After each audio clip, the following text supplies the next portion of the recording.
El legado de uno de los grandes inventores antiguos nos recuerda cuán fácil es olvidar el conocimiento que ya hemos reunido.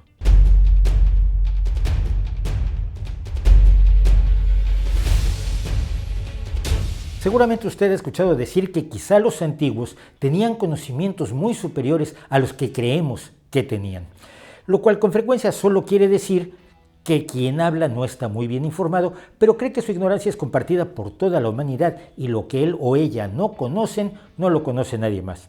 Afortunadamente no es así. Que los antiguos griegos habían desarrollado el odómetro o cuenta kilómetros y que fue probablemente usado para calcular las distancias recorridas en el desenfrenado viaje de conquistas de Alejandro Magno.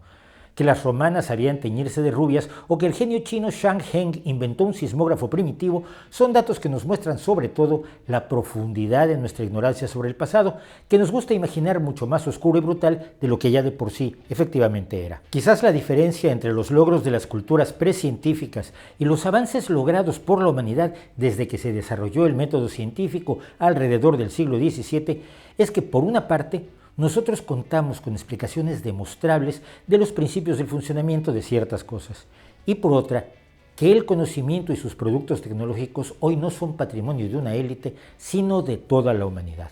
Esto último puede ser el secreto para que no se pierda. En el pasado, los principios que hoy están al alcance de todos quienes asistan a la escuela podían ser un bien guardado secreto, y es fácil imaginar cómo provocaban el asombro entre el pueblo llano, no solo incapaz de entender, sino sin los medios, información, escuela, medios de comunicación, para aspirar a entender lo que parecía claramente magia.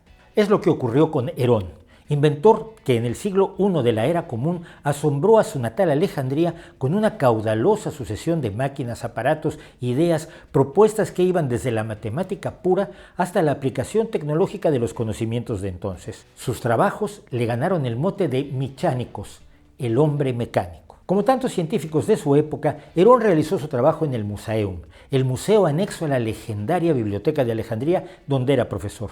Este Musaeum, donde Hipatia enseñaría e investigaría 3 siglos después, se había concebido como heredero del Liceo de Aristóteles, lugar religioso de culto a las musas y espacio de enseñanza y debate. Quizá el aparato por el que es más conocido Herón es la eolípila, una primitiva máquina de vapor que, sin embargo, no hacía más que hacer girar una bola que recibía vapor de un caldero y lo expulsaba mediante 2 tubos acodados en su ecuador. Sin embargo, la falta de aplicación práctica de este invento contrasta con el resto de la enorme cantidad de invenciones prácticas, incluso económicamente rentables, que logró Herón, muchas de ellas para los templos, donde es muy posible que los fieles no conocieran los principios que hacían moverse a los aparatos de Herón, como la mágica máquina dispensadora de agua bendita o las puertas del templo que se abrían y cerraban al parecer milagrosamente.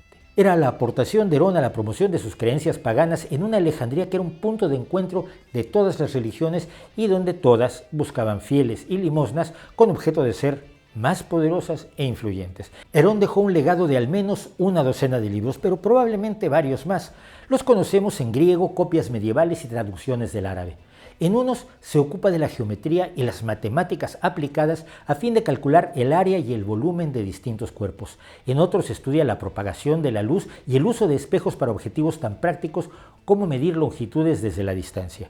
El dispositivo dióptrico, antecesor del teodolito que siguen utilizando hoy los agrimensores y topógrafos. En sus libros nos da también su descripción de diversos autómatas, objetos que giran, ruidos producidos automáticamente, sus famosas puertas del templo y una colección de unos 80 aparatos mecánicos que funcionan con aire, vapor o presión hidráulica, entre ellos la eolípila, una bomba de 2 pistones utilizada para extinguir incendios. Un libro más estaba dedicado a máquinas de guerra y 3 más al arte de mover objetos pesados, recordándonos que la capacidad de mover grandes piedras que exhibieron los antiguos no era sino expresión de sus conocimientos, es decir, tecnología, no magia. Para los modernos historiadores, las máquinas maravillosas de Herón lo son aún más por ser el creador de los dispositivos de control por realimentación, que es el principio de lo que hoy conocemos como cibernética y que no se refiere únicamente a la informática, sino a todas las máquinas o dispositivos autorregulados. Por ejemplo, Herón diseñó un cuenco de vino que se llenaba solo, o eso parecía.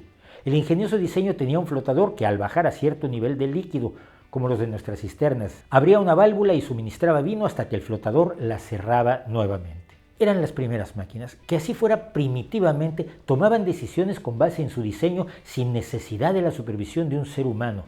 Un órgano de agua que usaba una corriente para interpretar música, un dispensador de agua bendita en el que la moneda depositada por el fiel levantaba una palanca que surtía agua hasta que la moneda, por su propio peso, se deslizaba, caía y cerraba la válvula. No fue sino hasta el siglo XVI cuando volvieron a crearse dispositivos de realimentación, los hornos e incubadoras controlados por termostatos. La historia de cómo se olvidaron algunos de esos conocimientos puede enseñarnos mucho de frente a grupos fundamentalistas, anticientíficos y con motivaciones religiosas.